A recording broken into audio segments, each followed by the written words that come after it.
1977 সালে নির্বাচনে ইন্দিরা গান্ধী পরাজিত হলে মোরারজি দেশাই ভারতের প্রধানমন্ত্রী হন। ইন্দিরা গান্ধীর পরাজয় এবং মোরারজি দেশাই ভারতের প্রধানমন্ত্রী হওয়ায় আমরা শঙ্কিত হই। এমনিতেই সারা বিশ্বের আন্তর্জাতিক রাজনৈতিক পরিস্থিতি আমাদের সম্পূর্ণ বিপক্ষে। একমাত্র ইন্দিরা গান্ধী ছাড়া গোটা ভারতের রাজনীতিও ছিল আমাদের বিপক্ষে। আমাদের একমাত্র সমর্থক এবং সাহায্যকারী শ্রীমতী ইন্দিরা গান্ধী এখন ক্ষমতাচ্যুত। সামনের দিন আমাদের ভালো হওয়ার কোনোই সম্ভাবনা নেই। ভারতের নতুন প্রধানমন্ত্রী মোরারজি দেশাই প্রথমে আমাদের সকল সাহায্য বন্ধ করে দিলেন। বাংলাদেশের মুক্তিযোদ্ধা রাষ্ট্রপতি জেনারেল জিয়াউর রহমান এবং ভারতের নতুন প্রধানমন্ত্রী মোরারজি দেশাই উভয়ই ছিলেন আন্তর্জাতিক রাজনীতিতে মার্কিন লবির লোক। ফলে সম্ভবত মার্কিন যুক্তরাষ্ট্রের কর্মকর্তাদের পরামর্শে ভারত এবং বাংলাদেশ যৌথভাবে আক্রমণ করে আমাদের পরাস্ত করার চুক্তিবদ্ধ হয়। সীমান্ত অঞ্চলে আমাদের দখলে থাকা মুক্তাঞ্চল এবং আমাদের ঘাঁটিগুলো বরাবর ভারত ব্যাপক সৈন্য সমাবেশ করে। অপরদিকে বাংলাদেশ অনুরূপভাবে ব্যাপক সৈন্য সমাবেশ করে। আমরা সামনে বাংলাদেশ ও বিডিআর এবং পিছনে ভারতীয় সেনাবাহিনী ও বিএসএফ দ্বারা সারাশি কায়দায় চতুর্দিক থেকে ঘেরাও হয়ে পড়ি। আমাদেরকে বাংলাদেশ ও ভারতের সৈন্যরা চতুর্দিক থেকে ঘেরাও করার ফলে আমরা এক কোম্পানি থেকে আরেক কোম্পানি সম্পূর্ণ বিচ্ছিন্ন হয়ে পড়ি। হেডকোয়ার্টার থেকেও আমাদের এক ঘাঁটি থেকে আরেক ঘাঁটির যোগাযোগ সম্পূর্ণ বন্ধ হয়ে যায়। আমাদের সর্বাধিনায়ক আদেশ সিদ্দিকীর সাথেও আমাদের সকল যোগাযোগ বন্ধ হয়ে যায়। আমরা এক ঘাঁটির সাথীরা অন্য ঘাঁটির সাথীরা কি করছে, কি অবস্থায় আছে কিছুই বুঝতে পারছি না। শুধু বাংলাদেশের আর ভারতীয় আর্মিদের মাইকের আওয়াজ। একদিকে বাংলাদেশের সেনাবাহিনী মাইকে বলছে 48 ঘন্টার মধ্যে আত্মসমর্পণ করো, নইলে আক্রমণ করা হবে। অন্যদিকে পিছনের দিক থেকে ভারতীয় সেনাবাহিনী মাইকে বলছে 48 ঘন্টা কান্দার হাতিয়ার ডাল দো। আমাদের ঘাঁটি ছিল ময়মনসিংহ জেলার দুর্গাপুর থানার ভবানীপুর। আমার ঘাঁটির সামনে ছিল বেশ বড় সোমেশ্বর নদী। নদীর অপর পারে ছিল general Mahmudul Hasan, major Samad, major মঈনের নেতৃত্বে বাংলাদেশ সেনাবাহিনী এবং পিছনে ভারতীয় সেনাবাহিনী। আমরা উভয় দেশের সেনাবাহিনীর বিরুদ্ধে শেষ পর্যন্ত যুদ্ধ করতে প্রস্তুত। আমাদের অস্ত্রের ভান্ডার মোটামুটি খারাপ না, যদিও গোলাগুলির পরিমাণ কম। পেছন থেকে ভারতীয় বাহিনী আমাদের সহজে কাবু করতে পারলেও সামনে নদী থাকায় কৌশলগত কারণেই বাংলাদেশ বাহিনী আমাদের সহজে কাবু করতে পারবে না। আমার ধারণা ছিল ভারতীয় সেনাবাহিনী আমাদের বিরুদ্ধে যুদ্ধ করলেও অ্যাডভান্স হয়ে আমাদের ঘাঁটি দখল করতে আসবে না। ভারতীয় বাহিনী তাদের অবস্থান থেকে প্রচন্ড আক্রমণ করে আমাদের ঘায়েল করতে চাইবে। আর আমাদের ঘাঁটির সামনে নদী থাকায় কৌশলগত কারণে আমরা অনেক সুবিধা ও সুদৃঢ় অবস্থানে আছি। বাংলাদেশ বাহিনীর পক্ষে নদী অতিক্রম করে আমাদের ঘাঁটি দখল করা এক দুরূহ ব্যাপার। এই অবস্থায় একমাত্র বিমান হামলা করা ছাড়া আমাদের পরাস্ত করা কঠিন। আমরা সম্ভাব্য হামলা মোকাবেলা করার জন্য আগে থেকেই মাটি কেটে শালবনের বিশাল বিশাল শাল গাছ দিয়ে তার উপর সমস্যা নদীর পাথর, বালি আর মাটি দিয়ে দুর্বোধ্য মজবুত বিশালাকার বাংকার ও ট্রেঞ্চ তৈরি করেছি। আমরা মাটির উপর না উঠে মাটির নিচ দিয়ে বাংকার ও ট্রেঞ্চের ভিতর দিয়ে অনায়াসে এক জায়গা থেকে আরেক জায়গায় যেতে পারি এবং যুদ্ধ করতে পারি। আমাদের আত্মসমর্পণের জন্য বেঁধে দেওয়া 48 ঘন্টা সময় অতিক্রম হওয়ার পর জেনারেল মাহমুদুল হাসান নিজে নেতৃত্ব দিয়ে আমাদের ঘাঁটির উপর 12 ঘন্টা ব্যাপী মর্টারের প্রায় শতাধিক সেল নিক্ষেপ করে। সেই সময় পিছন দিক থেকে ভারতীয় বাহিনীও আমাদের উপর অবিরাম গোলা ও গুলি নিক্ষেপ করে। ভারতীয় বাহিনীর গোলাগুলি ও বাংলাদেশ বাহিনীর মর্টারের সেলিং চলাকালে আমরা বাংকার ও ট্রেঞ্চে বসে বাংলাদেশ বাহিনীর দিকে সজাগ ও তীক্ষ্ণ দৃষ্টি রাখা ছাড়া এক রাউন্ড গুলিও করিনি। তখনও ভোর হয়নি, অন্ধকার কাটেনি। আবছা অন্ধকারে হঠাৎ দেখা গেল 20-30 নৌকা বোঝাই হয়ে জেনারেল মাহমুদুল হাসানের বাহিনী নদী অতিক্রম করছে। সঙ্গে সঙ্গে আমরা আক্রমণ করলে তারাও মরিয়া হয়ে পাল্টা আক্রমণ করে। তাদের সমর্থনে সেনাবাহিনীর অন্য একটি দল কভারেজ অ্যাটাক করে। আক্রমণ পাল্টা আক্রমণের মধ্যে দিয়ে প্রচন্ড যুদ্ধ বেঁধে যায়। ঘণ্টা 3 তীব্র সংঘর্ষের পর জেনারেল মাহমুদুল হাসানের নেতৃত্বাধীন বাংলাদেশ বাহিনী প্রচন্ড মার খেয়ে পিছু হটে যায়। এইভাবে সপ্তাহখানিক জেনারেল মাহমুদুল হাসানের আক্রমণ প্রতিহত করতে আমাদের গোলাবারুদ ফুরিয়ে যায়। আমাদের অস্ত্রের যে মজুদ আছে তা দিয়ে বাংলাদেশ বাহিনীর আক্রমণ বছরের পর বছর প্রতিহত করা যাবে, কিন্তু গোলাবারুদের ভান্ডার প্রায় ফুরিয়ে এসেছে। তার চাইতে মারাত্মক আকার ধারণ করেছে খাদ্য সংকট। 3 দিন থেকে আমাদের কোনো খাদ্য নেই। ক্যাম্পে 3-4টি গরু জবাই করে পুড়িয়ে আমরা খেয়েছি, আজ তাও নেই। আমরা যারা 71-এর মুক্তিযোদ্ধা, আমরা 71-এর মুক্তিযুদ্ধে শুধু অস্ত্রের সংকটে পড়েছি, কিন্তু খাদ্য সংকটও কখনো পড়েনি। গোটা বাঙালি জাতি আমাদের খাদ্য সরবরাহ করেছে। প্রয়োজনে বাঙালি নিজে না খেয়ে মুক্তিযোদ্ধাদের খাইয়েছে। কোনো মুক্তিযোদ্ধাই খাদ্যে কষ্ট করেনি। এদেশের মানুষ আগে মুক্তিযোদ্ধার খাওয়া জুগিয়েছে, তারপর নিজের খাওয়া জুগিয়েছে। 71-এর যুদ্ধে আমি খাদ্য সংকটেও পড়িনি এবং যুদ্ধে অস্ত্র ও গোলাবারুদের মতো খাদ্যও যে একটা বিরাট ভাইটাল ফ্যাক্টর তাও বুঝিনি। এখন অস্ত্র আছে, কিন্তু গোলাবারুদের সংকটে পড়েছি। তার চাইতেও বেশি সংকটে পড়েছি খাদ্যের। আমাদের অস্ত্রপাতি 5-7 রাউন্ড গুলি ও গোলা রয়েছে মাত্র, যা 5-10 মিনিটও টিকবে না। আমার মনে এখনো আশা শেষ মুহূর্তে ভারত হয়তো সদয় হতে পারে। আবার সর্বাধিনায়ক আদেশ সিদ্দিকীর সাথে যোগাযোগ প্রতিষ্ঠিত হবে। আমাদের কয়েকজন বন্ধু পালিয়ে যেতে গিয়ে ভারতীয় বাহিনী ও বাংলাদেশ বাহিনীর হাতে ধরা পড়ে মাইকে আমাদের নাম ধরে ডাকতে লাগলো আর বলতে লাগলো কোনো অসুবিধা নেই, সবাই চলে আসেন, ইত্যাদি ইত্যাদি। 2 দিন কোনো পক্ষেরই কোনো যুদ্ধ নেই, গোলাগুলিও নেই, চতুর্দিকে নীরব। আমাদের কেউ বাংকারে, কেউ উপরে, কেউ বসে, কেউ দাঁড়িয়ে। আমাদের কোনো খাদ্য নেই, অস্ত্র আছে, কিন্তু নেই যুদ্ধ করার গুলি। সর্বোপরি নেই যুদ্ধ করার মতো বিন্দুমাত্র মানসিক শক্তি। আমি একটি ছোট কাঁঠাল গাছের নিচে দাঁড়িয়ে দাঁড়িয়ে দেখছি যে জেনারেল মাহমুদুল হাসান তার বিরাট সৈন্যবাহিনী নিয়ে নৌকা করে আমাদের তীরে এসে নামলো। পাশে থাকা আমার অস্ত্রটা একবার তাকিয়ে দেখলাম, হয়তো মনের ভুলেই দেখলাম, কিন্তু হাতে তুলে নিলাম না। জেনারেল মাহমুদুল হাসান তার বাহিনীকে নদীর পাড়ে দাঁড় করিয়ে রেখে মেজর মঈন, মেজর সামাদ সহ কয়েকজন অফিসার সঙ্গে নিয়ে ধীরে ধীরে আমাদের ঘাঁটিতে উঠে এসে আমার সামনে দাঁড়িয়ে অত্যন্ত মোলায়েম এবং ভদ্র কণ্ঠে আমাকে বললেন, দিন আপনার অস্ত্রটা আমার হাতে দিন।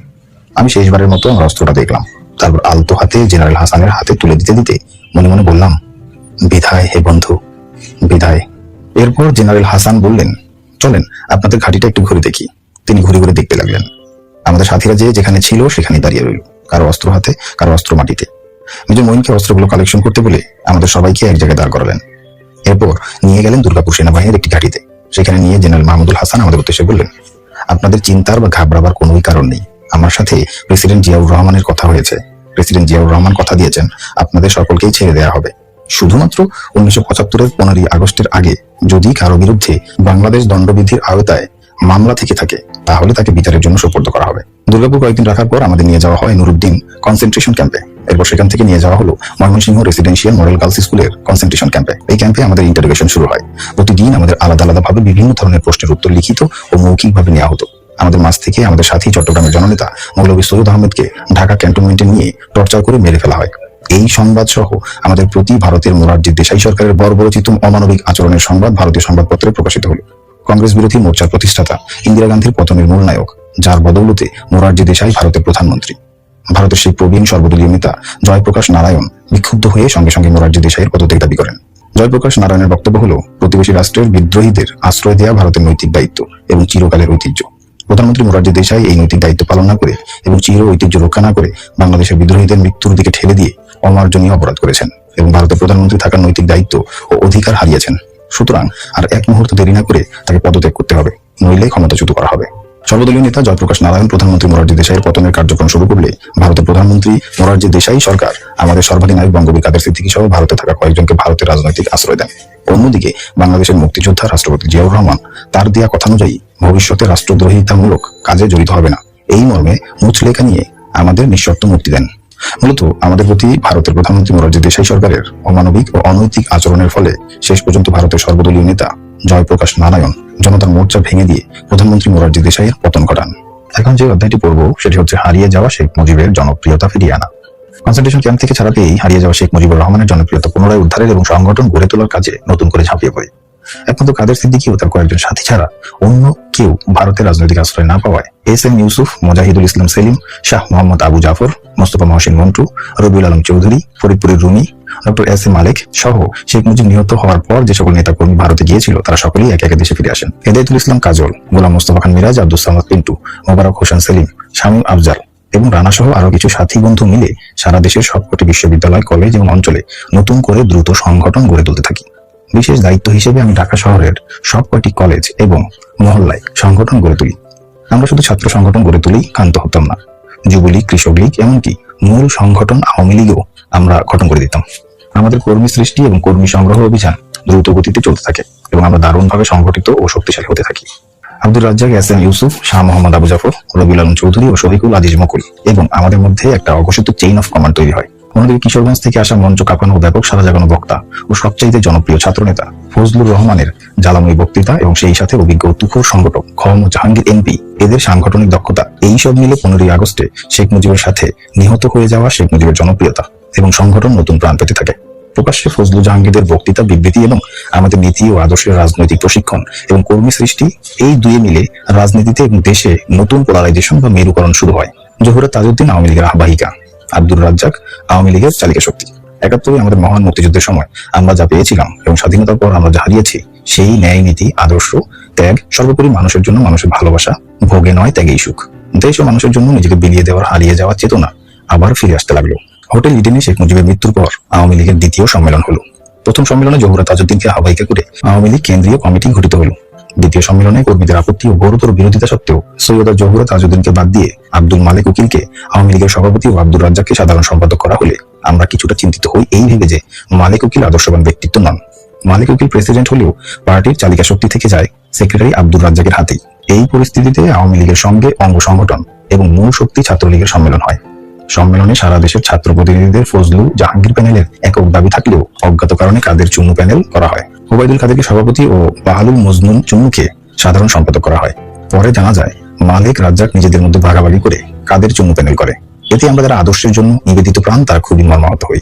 বাহালুল মজনুন চুন্নু নিজ শ্রম ও ব্যক্তিগত আচার ব্যবহারের মাধ্যমে নিজেকে সাধারণ সম্পাদক হিসেবে মানিয়ে নিতে পারলেও সভাপতি হিসেবে ওবায়দুল কাদের কখনোই নিজেকে প্রতিষ্ঠিত করতে পারা তো দূরের কথা, একজন সাধারণ ছাত্রনেতা হিসেবেও দাঁড়াতে পারেনি। ডাকসুর নির্বাচনে 3-3বার প্রতিদ্বন্দ্বিতা করে প্রতিবারই ভোট পেয়েছে জামানত বাজেয়াপ্ত হওয়ার সামান্য কিছু উপরে। কিন্তু বাহালুল মজনুন চুন্নু সাধারণ ছাত্র সমাজের কাছে একজন বিনয়ী কর্মঠ ছাত্রনেতা হিসেবে নিজেকে প্রমাণ করতে পেরেছেন।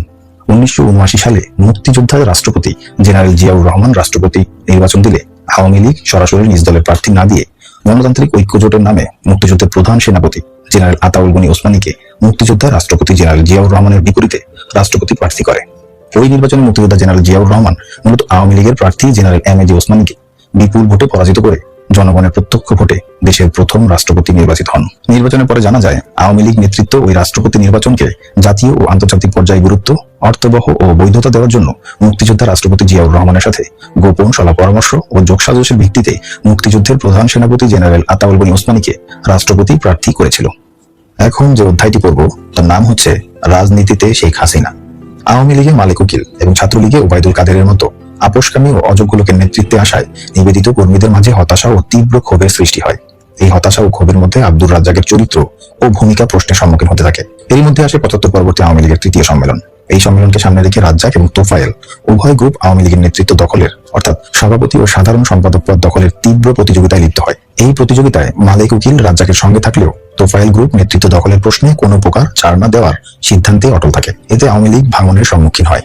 এমনিতেই মিজানুর রহমান চৌধুরীর নেতৃত্বে আওয়ামী লীগের একটি ক্ষুদ্র অংশ আগেই দল থেকে বেরিয়ে বিচ্ছিন্ন আওয়ামী লীগ তৈরি করেছে। নেতৃত্ব দখলের লড়াইয়ের মাঝেই আওয়ামী লীগ সম্মেলন অনুষ্ঠিত হয়। অবস্থা বেগতিক দেখে দলের ভিতরের বিরুদ্ধবাদীদের মোকাবিলা করার জন্য আব্দুর রাজ্জাক আওয়ামী লীগের সভাপতি পদে শেখ মুজিবের মেয়ে শেখ হাসিনাকে এই ভেবে নিয়ে আসেন যে শেখ মুজিব পরিবারের এই অরাজনৈতিক মহিলা সব সময়ই তার মুখাপেক্ষী হয়ে থাকবে। শেখ মুজিবের জীবদ্দশায় তার ছেলে শেখ কামাল, ভাগ্নে শেখ মনি, শেখ সেলিম এবং কখনো কখনো শেখ জামাল রাজনীতিতে হস্তক্ষেপ বা নাক গলালেও শেখ হাসিনা কখনোই রাজনীতির ধারে কাছেও ঘেঁষেনি। যদিও সাম্প্রতিককালে একসময় শেখ হাসিনা ইডেন মহিলা মহাবিদ্যালয়ের ভিপি ছিলেন বলে প্রচার চালানো হলেও শেখ হাসিনা নিজে কখনোই এমন দাবি করেননি। শেখ হাসিনার ভিপি থাকার প্রচারণা চালানো হলেও কবে, কখন বা কোন সালে ভিপি ছিলেন তা প্রচার করা হয় না। বরং শেখ হাসিনা ছাত্রলীগের কেন্দ্রীয় কমিটির সদস্যও ছিলেন না, এটা তিনি ছাত্রলীগের প্রায় অনুষ্ঠানেই বলেন। তাছাড়া শেখ হাসিনা মহিলা আবার দেশের বাইরে রয়েছেন। কখনো দেশে এলেও রাজনৈতিক অনভিজ্ঞ ও অরাজনৈতিক মহিলা হওয়ার কারণেই আব্দুর রাজ্জাক যেভাবে চালাবেন শেখ হাসিনা সেভাবে চলবেন। এই ধারণা থেকেই আব্দুর রাজ্জাক গং শেখ হাসিনাকে আওয়ামী লীগের সভাপতি করেন। অতীতে মালেক উকিলকে আওয়ামী লীগের সভাপতি এবং ওবায়দুল কাদেরকে ছাত্রলীগের সভাপতি করায় সংগঠনের নীতি ও আদর্শবান ত্যাগী নেতাকর্মী বাহিনীর আব্দুর রাজ্জাকের নেতৃত্বের প্রতি আস্থা কমে যায় এবং শেখ মুজিবের মেয়ে শেখ হাসিনা আওয়ামী লীগের সভাপতি হওয়ায় স্বস্তি বোধ করে। সেনাবাহিনী এবং জেনারেলরা রাজনীতিতে বেআইনি ও অবৈধ হস্তক্ষেপ করতে থাকে এবং জনগণের উপর প্রভুত্ব ফলাতে থাকলে আমরা 71 ও 75 যোদ্ধারা সেনাবাহিনীর বিকল্প শক্তি তৈরির চিন্তা করতে থাকি। ছাত্রদের রাজনৈতিক প্রশিক্ষণ কালে ছাত্ররা সেনাবাহিনীর চাইতেও শক্তিশালী বাহিনী বলে ধারণা দেওয়া হতো। ছাত্রদের বোঝানো হতো সশস্ত্র কিন্তু অশিক্ষিত বাহিনী হচ্ছে সেনাবাহিনী, নিরস্ত্র কিন্তু শিক্ষিত বাহিনী হচ্ছে ছাত্র বাহিনী। সেনাবাহিনী বাস করে ক্যান্টনমেন্টের ব্যারাকে এবং ছাত্ররা বাস করে শিক্ষা প্রতিষ্ঠানের ছাত্রাবাসে। সেনাবাহিনী জনগণের বিরুদ্ধাচরণ করে এবং জনতার স্বার্থের পরিপন্থী কাজ করে। ছাত্ররা জনগণের পক্ষাবলম্বন করে এবং জনতার জন্য জীবনদান করে। আগামী দিনে লড়াই হবে, সেই লড়াইয়ে শিক্ষিত ছাত্র বাহিনীর কাছে অশিক্ষিত সেনাবাহিনী পরাজিত হবে।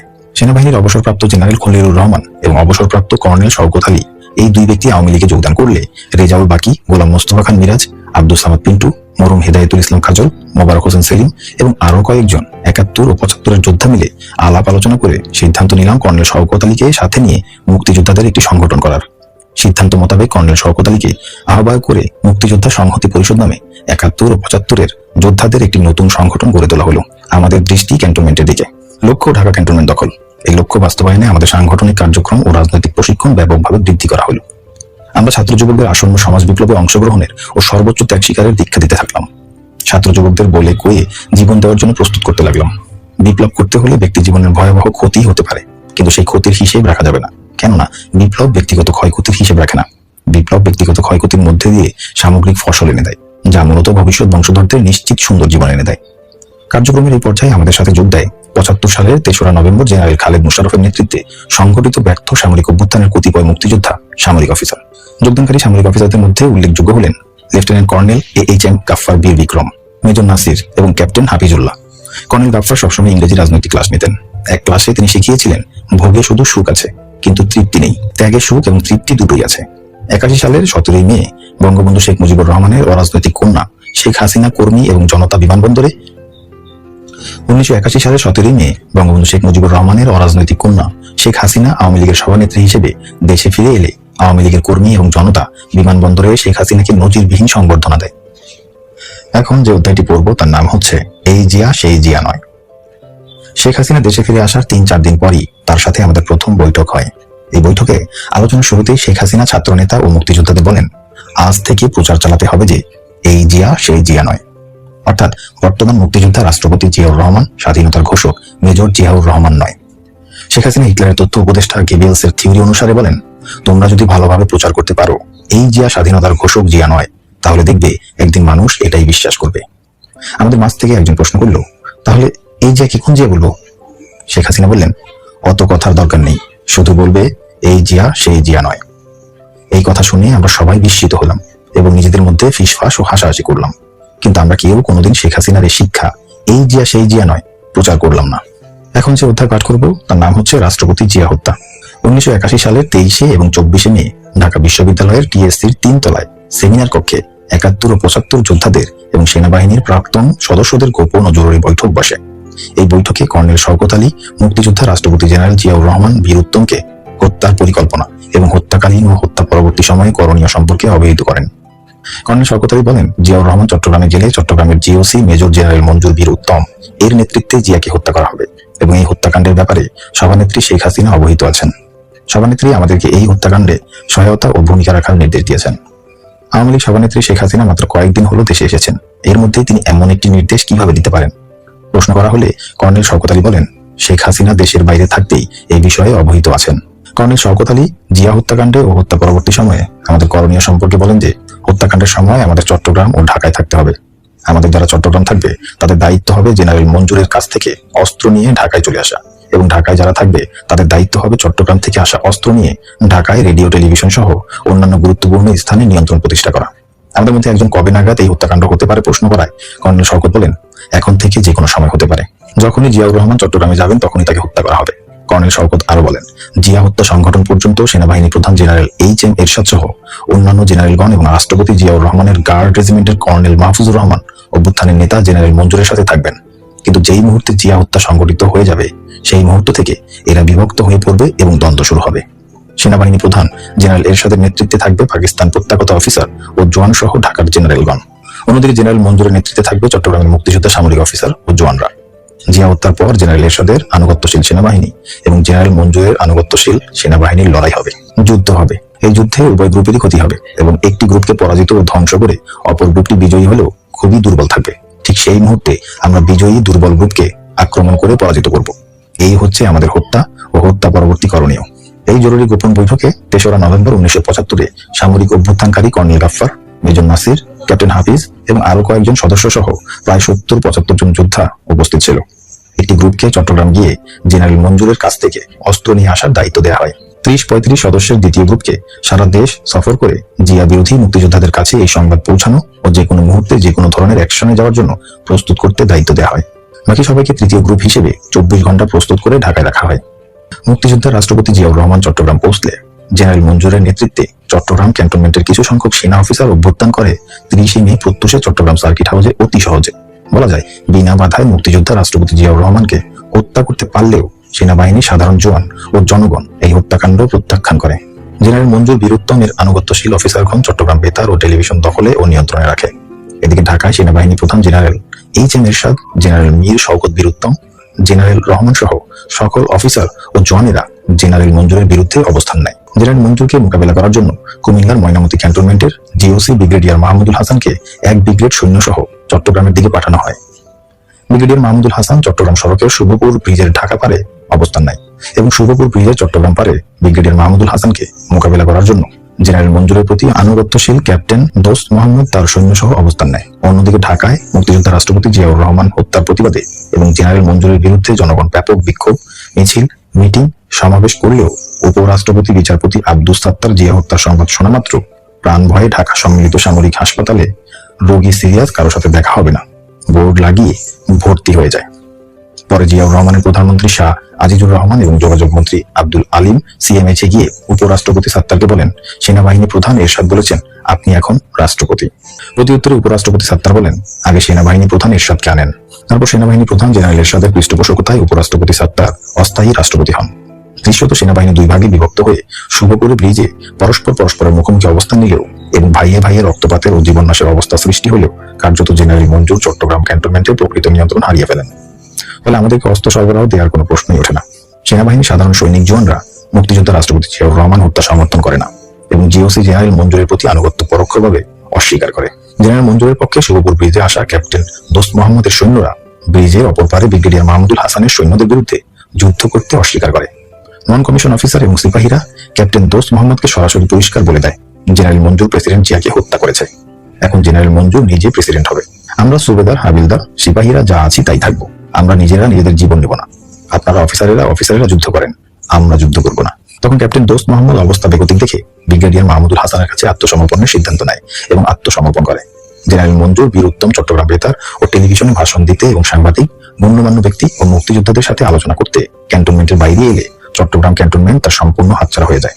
সেনাবাহিনীর বিশেষত নন কমিশন এবং জওয়ানরা মুক্তিযোদ্ধা রাষ্ট্রপতি জিয়াউর রহমানের প্রতি এতই আনুগত্যশীল ছিল যে সুযোগ পাওয়া মাত্র মুহূর্তের মধ্যেই তারা জেনারেল মঞ্জুর বীরুত্তমের বিরুদ্ধে বিদ্রোহ করে। ফলে জেনারেল মঞ্জুর ও তার প্রতি আনুগত্যশীল অফিসারেরা আর ক্যান্টনমেন্ট ফিরে যেতে তো পারেইনি, বরং পালিয়ে যেতে পারেনি। পালিয়ে যাওয়ার সময় দৃশ্যত অস্থায়ী রাষ্ট্রপতি আব্দুস সাত্তার সরকারের প্রতি আনুগত্যশীল, কিন্তু প্রকৃত অর্থে মুক্তিযোদ্ধা জিয়াউর রহমানের প্রতি আনুগত্যশীল সৈন্যদের আক্রমণে মঞ্জুর সমর্থিত কয়েকজন অফিসার হতাহত হলেও মেজর খালেদ ও মেজর মুজাফফর পালিয়ে ভারত সীমান্তের দিকে না গিয়ে ঢাকা আসতে সমর্থ হয় এবং কর্নেল শওকত আলী শেল্টারে থাকে। অন্যদিকে জেনারেল মঞ্জুর বীরুত্তম সহ তার আরো কয়েকজন অনুগামী অফিসার জিয়া সৈনিকদের হাতে গ্রেপ্তার হলে জিয়াউর রহমান হত্যায় নিরাপদ দূরত্ব থেকে জড়িত তৎকালীন সেনাবাহিনী প্রধান জেনারেল এইচ.এম. এরশাদ গ্রেপ্তারকৃত জেনারেল মঞ্জুরকে সঙ্গে সঙ্গে হত্যা করান। জেনারেল এরশাদ জিয়া হত্যায় তার সংশ্লিষ্টতা যাতে প্রকাশ না হয়ে পড়ে সেই জন্য জেনারেল মঞ্জুর বীরুত্তমকে গ্রেপ্তার হওয়ার সঙ্গে সঙ্গে হত্যা করান। জেনারেল মঞ্জুর আমাদের অস্ত্র দিতে ব্যর্থ হলে এবং গ্রেপ্তার হলে ও নিহত হলে আমাদের সাথীরা ঢাকা ফিরে এসে মেজর খালেদ ও মেজর মুজাফফরকে রাজশাহী সীমান্ত দিয়ে ভারতের মুর্শিদাবাদে পৌঁছে দেয়। মুক্তিযোদ্ধা রাষ্ট্রপতি জিয়াউর রহমান হত্যায় জড়িত এবং গ্রেপ্তারকৃত জেনারেল মঞ্জুরের সাথী 12 জন মুক্তিযোদ্ধা সামরিক অফিসারের গোপন সামরিক আদালতে বিচার শুরু হলে কর্নেল শওকতের নেতৃত্বে মুক্তিযোদ্ধা সংহতি পরিষদ, মেজর জিয়াউদ্দিনের নেতৃত্বে মুক্তিযোদ্ধা সংগ্রাম পরিষদ এবং মুক্তিযুদ্ধের deputy sector commander lieutenant colonel Kazi নুরুজ্জামানের নেতৃত্বে মুক্তিযোদ্ধা সংসদ, এই 3টি মুক্তিযোদ্ধা সংগঠন ওই বিচারের বিরুদ্ধে এবং গ্রেপ্তারকৃত মুক্তিযোদ্ধা সামরিক অফিসারদের মুক্তির দাবিতে আন্দোলনের ডাক দেয়। উল্লিখিত 3টি মুক্তিযোদ্ধাদের সংগঠন ঢাকায় বিক্ষোভ মিছিল, সমাবেশ ইত্যাদি কর্মসূচি চালিয়ে যেতে থাকে এবং এই সকল কর্মসূচিতে মুক্তিযুদ্ধের পক্ষের রাজনৈতিক দলসমূহের সমর্থন ও অংশগ্রহণের জন্য জোর প্রচেষ্টা চালাতে থাকে, কিন্তু একমাত্র আব্দুর রাজ্জাক ছাড়া অন্য কোনো রাজনৈতিক নেতাকে ওই সময় পাওয়া যায়নি। মুক্তিযোদ্ধা সামরিক অফিসারদের মুক্তির জন্য মুক্তিযোদ্ধাদের আন্দোলন সত্ত্বেও মুক্তিযোদ্ধা রাষ্ট্রপতি জিয়াউর রহমান হত্যার অভিযোগে সামরিক আদালতের গোপন বিচারে 12 জন মুক্তিযোদ্ধা সামরিক অফিসারের ফাঁসিতে মৃত্যুদণ্ড কার্যকর হলো। এদিকে সেনাবাহিনী প্রধান জেনারেল এইচ.এম. এরশাদের পৃষ্ঠপোষকতায় প্রতিষ্ঠিত অস্থায়ী রাষ্ট্রপতি আব্দুস সাত্তার নতুন রাষ্ট্রপতি নির্বাচন ঘোষণা করেন এবং তিনি নিজে প্রার্থী হন। আওয়ামী লীগের পক্ষ থেকে শেখ হাসিনা অস্থায়ী রাষ্ট্রপতি বিচারপতি আব্দুস সাত্তারের বিপরীতে ডক্টর কামাল হোসেনকে রাষ্ট্রপতি প্রার্থী করে নির্বাচনে অংশগ্রহণ করেও নির্বাচনের তারিখ পিছানোর দাবি করতে থাকেন, কিন্তু সেনাবাহিনী প্রধান এরশাদ সমর্থিত বিচারপতি সাত্তার সরকার আওয়ামী লীগের নির্বাচন পিছানোর দাবি অগ্রাহ্য করে। 1981 সালের ওই রাষ্ট্রপতি নির্বাচনে বাংলাদেশের ইতিহাসের সবচেয়ে বেশি সংখ্যক ব্যক্তি রাষ্ট্রপতি প্রার্থী হলে সরকারি গোয়েন্দা সংস্থা NSI এর কর্মকর্তারা রাষ্ট্রপতি প্রার্থীদের মোটা অঙ্কের ঘুষ দিয়ে প্রার্থিতা প্রত্যাহার করায়। অন্যদিকে আওয়ামী লীগ প্রধান শেখ হাসিনা যে কোনো একজন রাষ্ট্রপতি প্রার্থীকে হত্যা করে তাদের নির্বাচন পিছানোর দাবি বাস্তবায়িত করার গোপন নির্দেশ দেন। উল্লেখ্য যে একজন প্রার্থী খুন হলে নির্বাচনী আইন অনুযায়ী ওই নির্বাচন 3 মাসের জন্য স্থগিত হয়ে যাবে। প্রার্থী হত্যায় শেখ হাসিনার গোপন নির্দেশ বাস্তবায়িত না হওয়ায় এবং সাত্তার সরকার আওয়ামী লীগের নির্বাচন পিছানোর দাবি মেনে না নেয় নির্দিষ্ট সময়ে রাষ্ট্রপতি নির্বাচন হয় এবং সেই নির্বাচনে সেনাবাহিনী সমর্থিত বিএনপি প্রার্থী বৃদ্ধ বিচারপতি আব্দুস সাত্তার বিপুল ভোটের ব্যবধানে আওয়ামী লীগ প্রার্থী ডক্টর কামাল হোসেনকে পরাজিত করে রাষ্ট্রপতি নির্বাচিত হন। বিচারপতি সাত্তার রাষ্ট্রপতি হলেও মূলত ক্ষমতা থেকে যায় সেনাবাহিনী প্রধান জেনারেল হুসাইন মোহাম্মদ এরশাদের হাতে। জেনারেল এরশাদ যখন যেভাবে খুশি সেভাবে রাষ্ট্রপতি সাত্তারকে পরিচালনা করতে থাকেন। প্রকৃত অর্থে জনগণের ভোটে নির্বাচিত রাষ্ট্রপতি বিচারপতি আব্দুস সাত্তার হয়ে যান সেনাবাহিনী প্রধান জেনারেল এরশাদের নাচের পুতুল। এখন যে অধ্যায়টি পড়ব তার নাম লেবানন ট্রেনিং। 1975 সালের 15 আগস্ট বঙ্গবন্ধু শেখ মুজিবকে হত্যা করার পর যারা কাদের সিদ্দিকীর সঙ্গে মিলে ওই হত্যাকাণ্ডের প্রতিবাদে যুদ্ধ করেছিল তাদের কয়েকজন 1982 সালের জানুয়ারি মাসের প্রথম সপ্তাহে ধানমন্ডি 32 নম্বরে বঙ্গবন্ধু শেখ মুজিব কন্যা শেখ হাসিনার সঙ্গে সাক্ষাৎ করে ঢাকা ক্যান্টনমেন্ট দখল করার একটা প্রস্তাব ও পরিকল্পনা জানালে শেখ হাসিনা উক্ত প্রস্তাব ও পরিকল্পনা সানন্দে গ্রহণ করেন। পরিকল্পনাটা থাকে এইরকম যে রাজনৈতিক শিক্ষা ও প্রশিক্ষণ প্রাপ্ত এবং কমিটেড 25-30 হাজার যুবককে সামরিক প্রশিক্ষণ দিয়ে মৃত্যুর জন্য প্রস্তুত করে নির্দিষ্ট একটি দিনে ঢাকা ক্যান্টনমেন্টে কমান্ডো হামলা করে দখল নিয়ে নেওয়া। আর ঢাকা ক্যান্টনমেন্ট দখল করে নেওয়া মানেই বাংলাদেশের রাষ্ট্রীয় ক্ষমতা দখল করে ফেলা। শেখ হাসিনা সর্বশক্তি দিয়ে এই পরিকল্পনা বাস্তবায়িত করার নির্দেশ দিলেন এবং তার নিজের পক্ষ থেকে সর্বপ্রকার সাহায্য সহযোগিতা এবং নেতৃত্ব দেওয়ার কথা ঘোষণা করলেন। শুরু হলো ঢাকা ক্যান্টনমেন্ট দখল করার জন্য রাজনৈতিক কর্মী তৈরি করা এবং সাথে সাথে এই কর্মীদের কোথায় সামরিক প্রশিক্ষণ দেওয়া যায় সেই স্থান খুঁজে বের করা। কর্মী সংগ্রহের জন্য সারা দেশে গোপনে রাজনৈতিক প্রশিক্ষণ শুরু হলো। এই কর্মীদের মন মানসিকতা ও ধ্যান ধারণা এবং ব্যক্তিগত গুণাবলীর প্রতি বিশেষ নজর দেওয়া হলো। অল্প কিছুদিনের মধ্যেই বড় ধরনের একটা কর্মী বাহিনী তৈরি করা গেল। এই কর্মী বাহিনীর মধ্য থেকে রাজনৈতিক শিক্ষা দিয়ে বাছাই করে একটা ব্যাচ তৈরি করা হলো সামরিক শিক্ষার জন্য, অর্থাৎ মিলিটারি ট্রেনিং এর জন্য প্রথম ব্যাচ তৈরি করা হলো। কিন্তু সমস্যা হলো সামরিক শিক্ষা দেওয়ার জায়গা এবং অস্ত্র কোথায় পাওয়া যাবে। রাজনৈতিক শিক্ষা দেওয়া যত সহজ, সামরিক প্রশিক্ষণ দেওয়া অত সহজ নয়। সামরিক প্রশিক্ষণ দিতে হলে প্রথমেই প্রয়োজন একটা নিরাপদ মুক্ত এলাকা, যে এলাকায় প্রশিক্ষণার্থীরা নিরাপদে অস্ত্র চালনার মাধ্যমে অস্ত্র শিক্ষা গ্রহণ করবে। 1971 সালে আমাদের মহান মুক্তিযুদ্ধের সময় আমরা ভারতীয় এলাকা নিরাপদে প্রশিক্ষণের জন্য ব্যবহার করেছিলাম, কিন্তু এখন তা সম্ভব নয়। মাত্র বছর কয়েক আগে ভারত তার মাটি থেকে কাদের সিদ্দিকীর বাহিনীকে তাড়িয়ে দিয়েছে। সামরিক প্রশিক্ষণের জন্য ভারতের মাটি ব্যবহারের কোনোই সম্ভাবনা নেই। বাংলাদেশের সুন্দরবন এবং হিল ট্র্যাক্টও সামরিক শিক্ষার জন্য মোটেই নিরাপদ নয়। আন্তর্জাতিক দুনিয়ায় আমাদের কোনো বন্ধু নেই। আফগানিস্তান কট্টর মৌলবাদীদের নিয়ন্ত্রণে, সেখানেও আমাদের কোনো জায়গা নেই। সোভিয়েত ইউনিয়নের কোনোই সারা শব্দ নেই। এমত অবস্থায় চিন্তা করতে করতে লেবানন এবং PLO, যার পূর্ণাঙ্গ নাম প্যালেস্টাইন লিবারেশন অর্গানাইজেশন, এর কথা বিবেচনায় এসে গেল। গোপন যোগাযোগ করা হলো PLO এর ঢাকাস্থ প্রতিনিধি আহমেদ এ রাজেকের সাথে। PLO এর ঢাকাস্থ গুলশান এম্বাসিতে PLO প্রতিনিধি আহমেদ এ রাজেকের সাথে গোপনে কয়েক দফা বৈঠক হলো। আহমেদ এ রাজেককে খোলাখুলি বলা হলো, আমরা সামরিক প্রশিক্ষণ চাই, বিনিময়ে তোমরা যা চাও আমরা দেব। আহমেদ এ রাজেক মাসখানেক সময় চাইল। মাসখানেক পর আহমেদ এ রাজেকের সাথে আবার বৈঠক হলো। বৈঠকে সিদ্ধান্ত হলো PLO আমাদেরকে লেবাননের মাটিতে সামরিক প্রশিক্ষণ দিয়ে দেবে, বিনিময়ে আমাদেরকে PLO এর পক্ষে ইসরায়েলিদের বিরুদ্ধে যুদ্ধ করতে হবে। আমরা রাজি হলাম। আমাদের প্রথম ব্যাচ লেবাননে গেলে তাদের প্রশিক্ষণ দিয়ে ইসরায়েলের বিপক্ষে PLO এর পক্ষে যুদ্ধ করার জন্য সরাসরি রণাঙ্গনে পাঠিয়ে দেওয়া হবে। প্রথম ব্যাচ যুদ্ধ করতে থাকবে, দ্বিতীয় ব্যাচ লেবাননে যাবে। দ্বিতীয় ব্যাচের প্রশিক্ষণ শেষে রণাঙ্গনে গিয়ে যুদ্ধ করতে শুরু করলে প্রথম ব্যাচ বাংলাদেশে ফেরত দেবে। অর্থাৎ আমাদের একটা ব্যাচকে সবসময় PLO এর হয়ে যুদ্ধ করতে হবে। আমাদের বিমানে করে লেবাননে নিয়ে যাওয়া এবং ঢাকায় নিয়ে আসার ব্যয় PLO বহন করবে। আমাদের যারা যুদ্ধ করবে তাদের PLO বেতন দেবে। সময় সময় সকল বিষয় বঙ্গবন্ধু শেখ মুজিব কন্যা জননেত্রী শেখ হাসিনাকে জানানো হলো এবং তার পরামর্শ নেওয়া হলো। PLO এর সাথে বৈঠকের সিদ্ধান্ত অনুযায়ী প্রথম ব্যাচকে 1982 সালের মে মাসের শেষ সপ্তাহে লেবাননে পাঠিয়ে দেওয়া হলো। প্রথম ব্যাচ সামরিক প্রশিক্ষণ শেষে ইসরায়েল সীমান্তে গিয়ে PLO এর পক্ষে যুদ্ধ করতে লাগলো। এদিকে দ্বিতীয় ব্যাচ লেবাননে যাওয়ার জন্য প্রস্তুত হলো। এমন সময় ইসরায়েল আক্রমণ করে লেবাননে দখল করে নিল। আমাদের সকল যোদ্ধা ইসরায়েলিদের হাতে বন্দী হলো। আমাদের সব পরিকল্পনা ও কর্মসূচি ভেস্তে গেল। আমাদের যোদ্ধাদের মা বাবা আত্মীয় স্বজন সবাই কান্নাকাটি শুরু করলো। মুজিব কন্যা শেখ হাসিনা বেমালুম সব ভুলে গেলেন, নিঃশব্দ নীরব থাকলেন। আমাদের ছেলেদের ব্যাপারে কোনোদিন আর কোনো কথা বললেন না। অতঃপর অতি কষ্টে পাকিস্তান রেড ক্রসের মাধ্যমে ইসরায়েলের হাতে বন্দী আমাদের যোদ্ধাদের দেশে ফিরিয়ে আনা হলো। এখন যে অধ্যায়টি পড়ব তার নাম হচ্ছে এরশাদকে ক্ষমতা গ্রহণের আমন্ত্রণ। এদিকে আওয়ামী লীগ সভানেত্রী বঙ্গবন্ধু কন্যা শেখ হাসিনা সেনাবাহিনী প্রধান জেনারেল HM এরশাদকে রাষ্ট্রীয় ক্ষমতা দখলের পূর্ণাঙ্গ আমন্ত্রণ জানাতে থাকেন। জননেত্রী শেখ হাসিনা জনগণের পক্ষ থেকে জেনারেল এরশাদকে ক্ষমতা দখলের ব্যাপারে সর্বপ্রকার সাহায্য সহযোগিতার আশ্বাস দিতে থাকেন। নির্বাচিত রাষ্ট্রপতি ও সরকার উৎখাত করে সামরিক বাহিনীর রাষ্ট্রীয় ক্ষমতা দখল করার ব্যাপারে জেনারেল এরশাদ এবং বঙ্গবন্ধু কন্যা শেখ হাসিনার 4-5 দফা গোপন বৈঠক অনুষ্ঠিত হয়। অতঃপর জেনারেল এরশাদ সামরিক অভ্যুত্থানের ইতিহাসে নজিরবিহীন দৃষ্টান্ত স্থাপন করে ক্ষমতা দখলের অনেক আগেই ঢাকা সেনানিবাসে সংবাদপত্রের সম্পাদকের বৈঠক ডেকে সামরিক অভ্যুত্থানের ঘোষণা দেন। 1982 সালের মার্চের 24 তারিখ জেনারেল এরশাদ বিনা বাধায় বিনা বাক্যে জনগণ কর্তৃক নির্বাচিত রাষ্ট্রপতি বিচারপতি আব্দুস সাত্তারকে রাষ্ট্রপতি ভবন বঙ্গভবন থেকে গলা ধাক্কা দিয়ে বের করে দেন এবং পরের দিন আবার কলার ধরে নিয়ে এসে রেডিও টেলিভিশনে নিজের অযোগ্যতা ও তার সরকারের দুর্নীতি স্বজনপ্রীতি ইত্যাদি কারণে স্বেচ্ছায় সেনাবাহিনী প্রধান এরশাদের নিকট ক্ষমতা হস্তান্তর করে তিনি বিদায় নিলেন, এই মর্মে ভাষণ দিতে বাধ্য করে। অতঃপর বৃদ্ধ অথর্ব রাষ্ট্রপতি বিচারপতি আব্দুস সাত্তার প্রাণ ভয়ে কাপুরুষের মতো নীরবে নিঃশব্দে প্রাণ নিয়ে বিদায় নিলেন। সেনাবাহিনী প্রধান লেফটেন্যান্ট জেনারেল হুসাইন মোহাম্মদ এরশাদ দেশে সামরিক আইন জারি করলেন এবং তিনি স্বয়ং হলেন প্রধান সামরিক আইন প্রশাসক ও বিচারপতি। AFM হাসানুল্লাহ চৌধুরীকে করলেন ক্ষমতাবিহীন নামমাত্র রাষ্ট্রপতি। শেখ হাসিনার গোপন আমন্ত্রণে ও সহযোগিতায় জেনারেল এরশাদ সর্বময় ক্ষমতার মালিক হয়ে জগদ্দল পাথরের ন্যায় জনগণের বুকে চেপে বসল। এখন যে অধ্যায় পাঠ করব তার নাম হলো 1983 এর মধ্য ফেব্রুয়ারিতে ছাত্র হত্যা।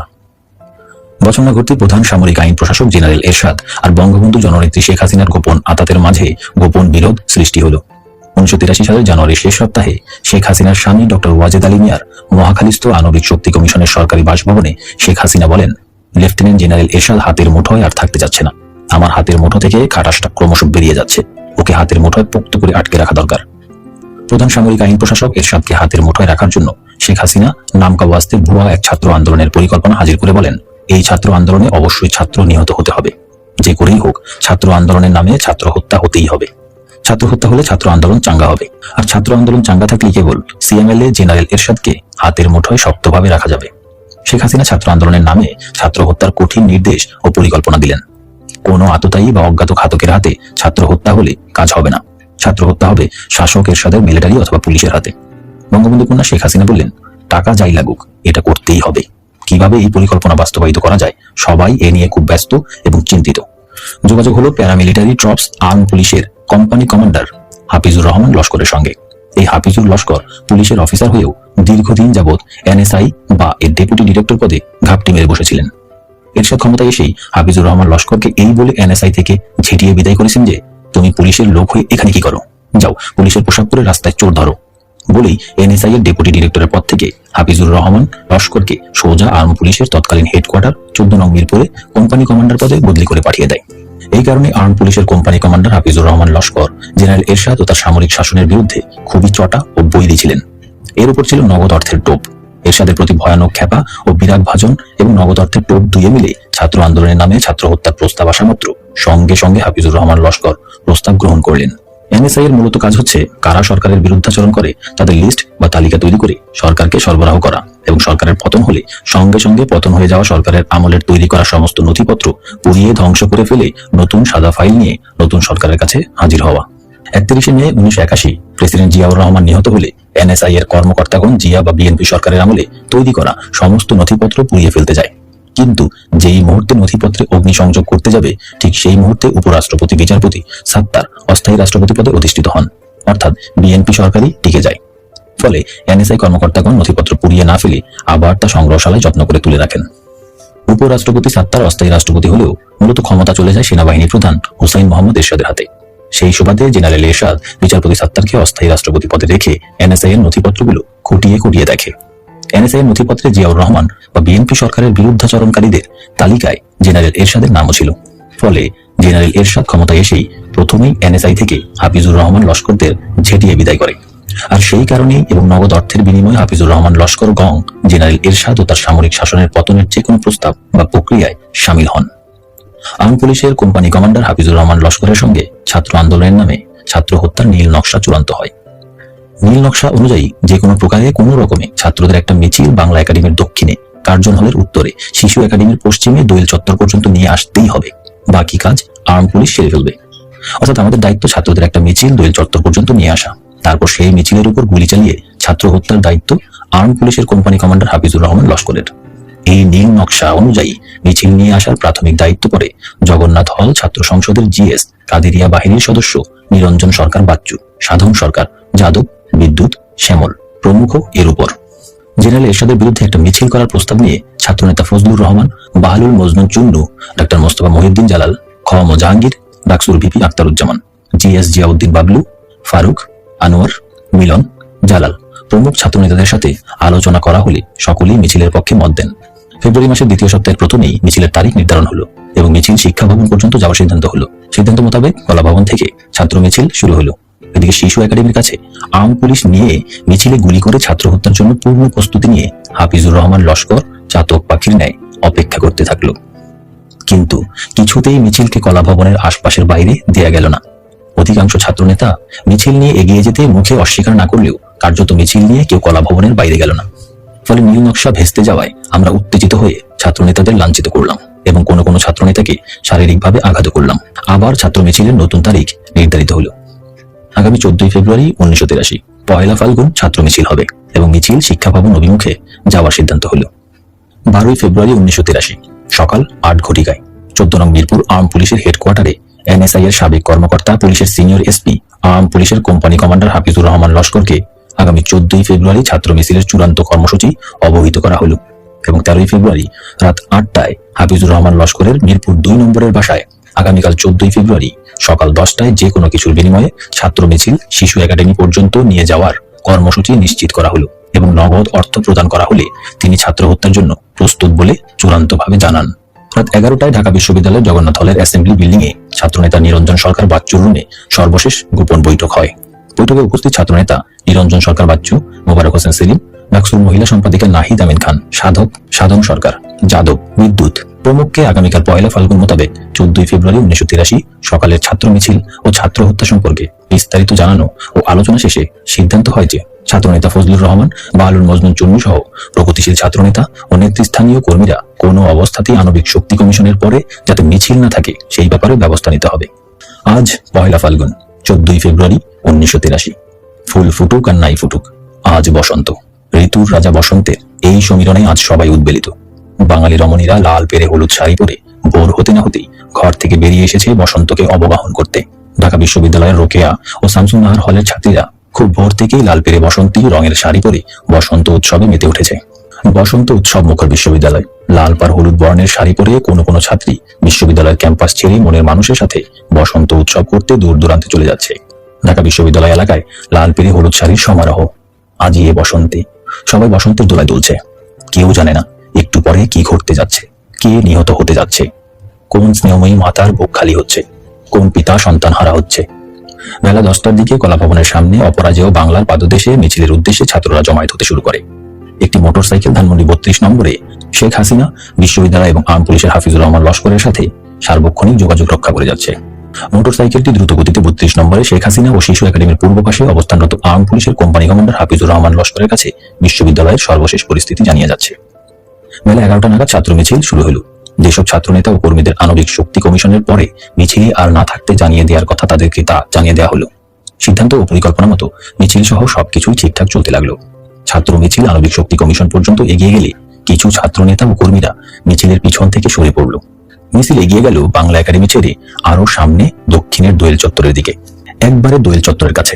এবং মিছিল যেই দোয়েল চত্বর পিছনে ফেলে পূর্ব দিকে ঘুরে দাঁড়ালো, সঙ্গে সঙ্গে আগে থেকে ওত পেতে থাকা হাফিজুর রহমান লস্করের আর্ম পুলিশের গুলি গুরুম গুরুম টাস টাস। মুহূর্তের মধ্যে লুটিয়ে পড়ল কয়েকজন ছাত্র।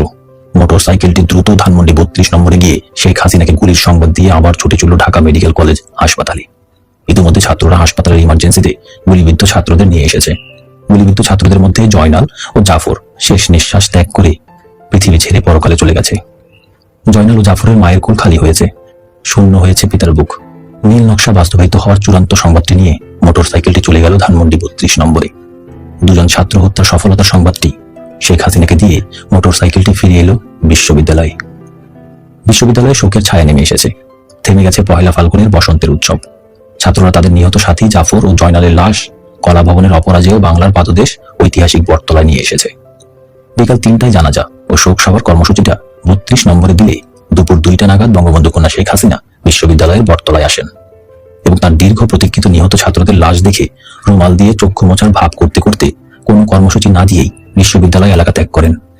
শোকে ছাত্রছাত্রীরা বটতলায় সমবেত হতে থাকে এবং 1 ফাল্গুনে বসন্তের পোশাক লাল পেরে বসন্তী রঙের শাড়ি পরে প্রত্যুষে ক্যাম্পাসের বাইরে যাওয়ার রোকেয়া ও শামসুন নাহার হলের ছাত্রীরা বিশ্ববিদ্যালয় ক্যাম্পাসে ফিরে এসে ছাত্র হত্যার ঘটনায় শোকে বিহ্বল হয়ে বটতলার শোক সভায় সমবেত হয়। শেখ হাসিনা বিশ্ববিদ্যালয় এলাকা ত্যাগ করে গিয়েই সামরিক আইন প্রশাসক জেনারেল হোসেন মোহাম্মদ এরশাদের সাথে যোগাযোগ করেন এবং ছাত্র হত্যার প্রতিবাদে কোনরূপ আন্দোলনের কর্মসূচি না দেওয়ার বিনিময়ে এরশাদের কাছ থেকে কতগুলো গোপন দাবি আদায় করে নেন।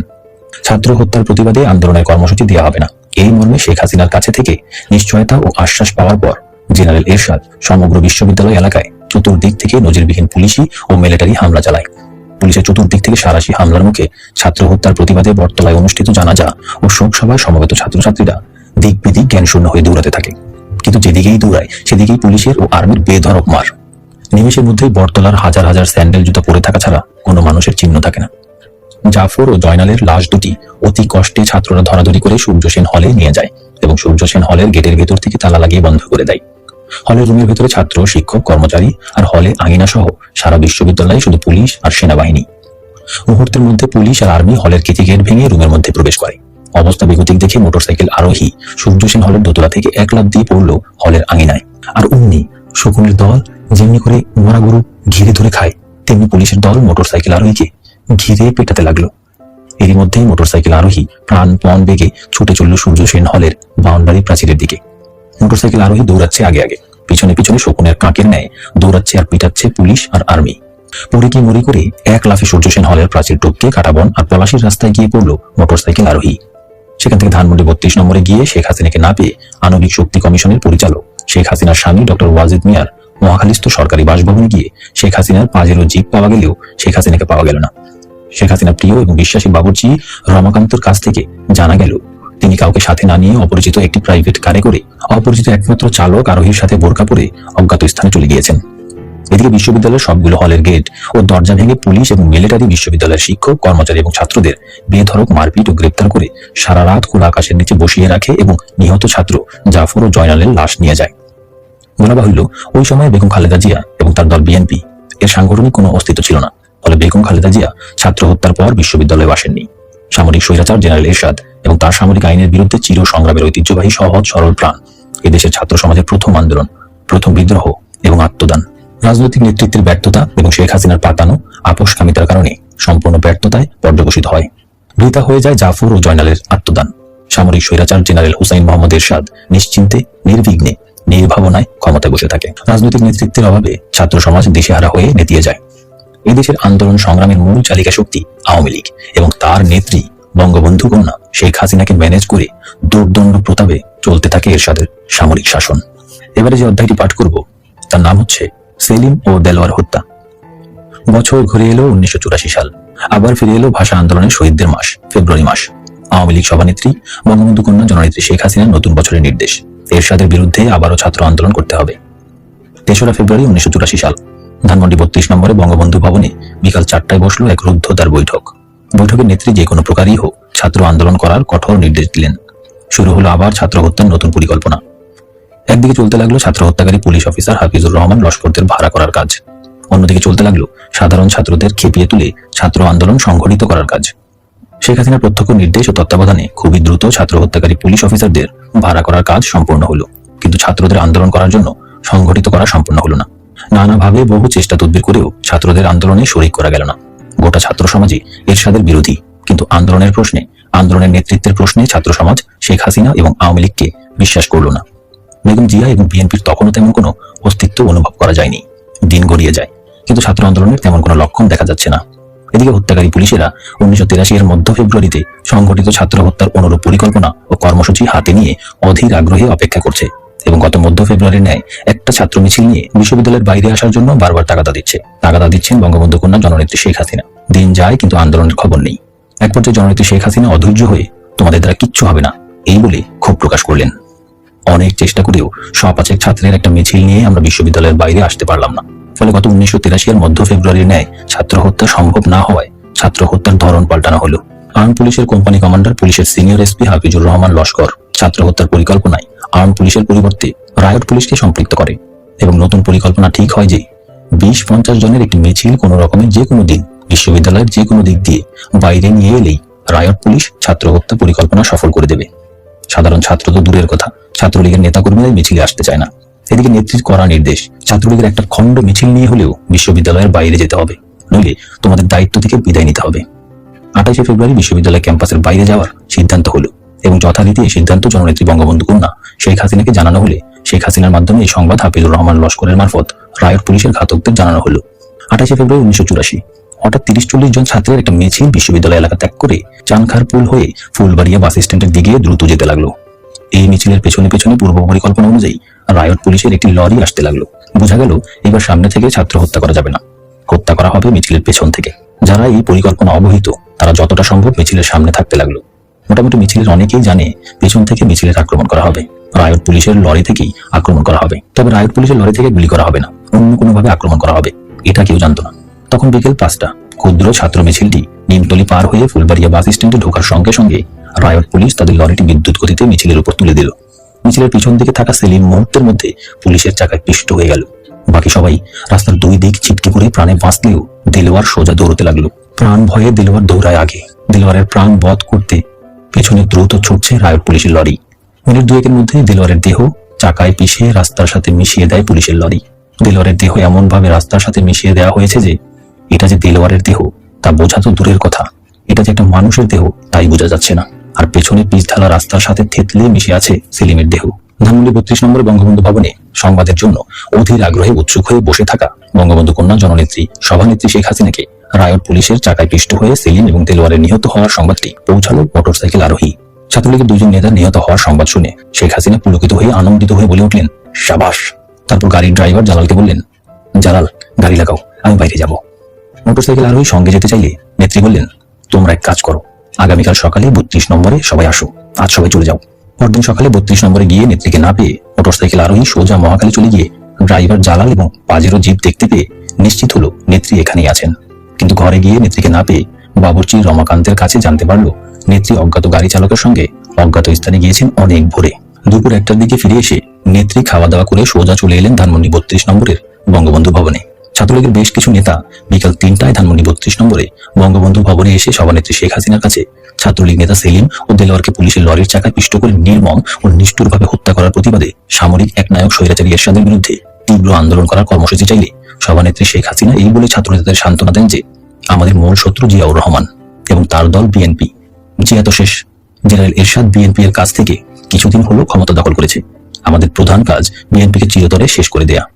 এই মুহূর্তে আমরা জেনারেল এরশাদের বিরুদ্ধে সরাসরি যাব না, আমাদের মূল শত্রু বিএনপি, এটা মনে রাখতে হবে। ছাত্রনেতারা সেলিম ও দেলোয়ারের হত্যার জন্য আবেগে আপ্লুত হলে শেখ হাসিনা বলেন, আবেগপ্রবণ হয়ে লাভ নেই, সময় হলেই এদের পরিবারকে পুষিয়ে দেয়া হবে। ছাত্রনেতারা কোনো রকম কর্মসূচি ছাড়াই ভগ্ন হৃদয়ে বঙ্গবন্ধু ভবন ত্যাগ করল। এখন যে অধ্যায়টি পাঠ করব তার নাম দেশদ্রোহী অসভ্য বাহিনী। 3রা মে 1984 এর এক পরন্ত বিকেলে ধানমন্ডি 32 নম্বরের বঙ্গবন্ধু ভবনে বসে গল্প করছেন বঙ্গবন্ধু কন্যা জননেত্রী শেখ হাসিনা সহ কয়েকজন। গল্পে গল্পে 71-এর মুক্তিযুদ্ধ ও পাকিস্তানি সেনাবাহিনী প্রসঙ্গ উঠল 1971-এর মুক্তিযুদ্ধের মধ্যে দিয়ে গড়ে ওঠা বাংলাদেশ সেনাবাহিনীর কথা। জননেত্রী শেখ হাসিনা বাংলাদেশ সেনাবাহিনী সম্পর্কে বললেন, এটা একটা সেনাবাহিনী হলো এটা একটা বর্বর, নরপিচাস, উশৃঙ্খল, লোভী, বেয়াদব বাহিনী। এই বাহিনীর আনুগত্য নেই, শৃঙ্খলা নেই, মানবিকতা নেই, মান্যগণ্য নেই, নেই দেশপ্রেম। এটা একটা দেশদ্রোহী অসভ্য হায়নার বাহিনী। তোমরা পাকিস্তান সেনাবাহিনীর কথা বলো, সারা বিশ্বে পাকিস্তান সেনাবাহিনীর মতো এত ভদ্র, নম্র, সত্য, বিনয়ী এবং আনুগত্যশীল খুঁজে পাওয়া যাবে না। কি অসম্ভব সভ্য আর নম্র তারা। 25শে মার্চ রাতে পাকিস্তান আর্মি এলো, এসে আব্বাকে সেলুট করলো, মাকে সেলুট করলো, আমাকেও সেলুট করলো। সেলুট করে তারা বলল, স্যার আমরা এসেছি শুধু আপনাদের নিরাপত্তা দেওয়ার জন্য, অন্য কোনো কিছুর জন্য নয়।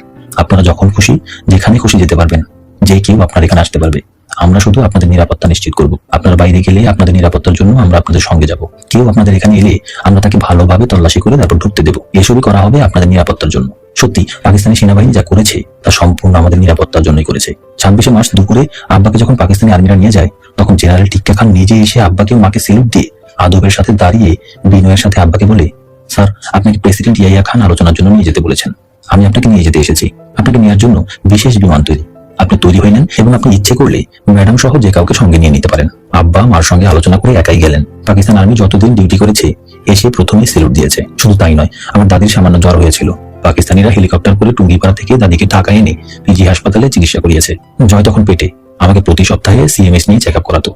জয় হওয়ার 1 মাস আগে আমাকে সিএমএস এ ভর্তি করিয়েছে। 1971 সালে জয় জন্ম হওয়ার পর পাকিস্তান আর্মিরা খুশিতে মিষ্টি বাটোয়ারা করেছে এবং জয় হওয়ার সমস্ত খরচ পাকিস্তানিরাই বহন করেছে। আমরা যেখানে খুশি যেতাম, পাকিস্তানিরা 2 জিপ করে আমাদের সাথে যেত, নিরাপত্তার জন্য পাহারা দিত। আর বাংলাদেশের আর্মিরা জানোয়ারের দল, অমানুষের দল। এই অমানুষ জানোয়ারেরা আমার বাবা মা ভাই সবাইকে মেরেছে, এদের যেন ধ্বংস হয়। এখন যে অধ্যায়টি পাঠ করব তার নাম মসজিদ সরিয়ে ফেলুন। 1986 সালের শুরু থেকে বঙ্গবন্ধু কন্যা শেখ হাসিনা আবার ছাত্র আন্দোলনের জন্য নতুন করে তাগিদ দিতে থাকলেন। বহু চাপাচাপি, ধমকাধমকি এবং তাগিদ দেওয়া সত্ত্বেও যখন আন্দোলনের বিন্দু বিসর্গও হলো না, তখন তিনি রেগে মে মাসের মাঝামাঝি তার জন্মভূমি এবং পিতার বাড়ি টুঙ্গিপাড়ায় চলে গেলেন এবং বেশ কিছুদিন টুঙ্গিপাড়ায় থাকলেন। এরই মধ্যে একদিন শেখ বাড়ির কিছু মুরব্বী সহ টুঙ্গিপাড়া গ্রামের 20-30 জন মুরব্বী এসে শেখ হাসিনার অংশের একটি নারিকেল গাছ দ্বারা শেখ বাড়ির অন্য শরিকের জায়গায় নির্মিত মসজিদটি ক্ষতিগ্রস্ত হচ্ছে জানিয়ে সেই নারিকেল গাছটি কেটে ফেলার প্রস্তাব করলে শেখ হাসিনা সরাসরি বলে দেন, আমার নারিকেল গাছ কাটা হবে না, দরকার হলে মসজিদ সরিয়ে ফেলেন। তখন সকল মুরব্বী পবিত্র কুরআন পাকে মসজিদ সরানো নিষেধ আছে বলে মসজিদের দেয়াল ও স্থান ঘেঁষে থাকা শেখ হাসিনার জায়গায় অবস্থিত নারিকেল গাছটি কেটে ফেলার জন্য বারবার অনুনয় বিনয় করতে থাকে। তখন শেখ হাসিনা বলেন, এই মসজিদ বন্ধ করে দেন, আমি আরো বড় মসজিদ বানিয়ে দেব। মুরব্বীরা বলেন, একটু বাতাস হলেই নারিকেল গাছটি মসজিদের গায়ে এবং ছাদে লাগতে থাকে, এইভাবে চললে মসজিদের ছাদ এবং দেয়াল অচিরেই ভেঙে যাবে। শেখ হাসিনা বলেন, ভেঙে যায় যাক, তাতে আমার কিচ্ছু যায় আসে না। আপনারা লক্ষ বছর কান্নাকাটি করলেও নারিকেল গাছ কাটবো না।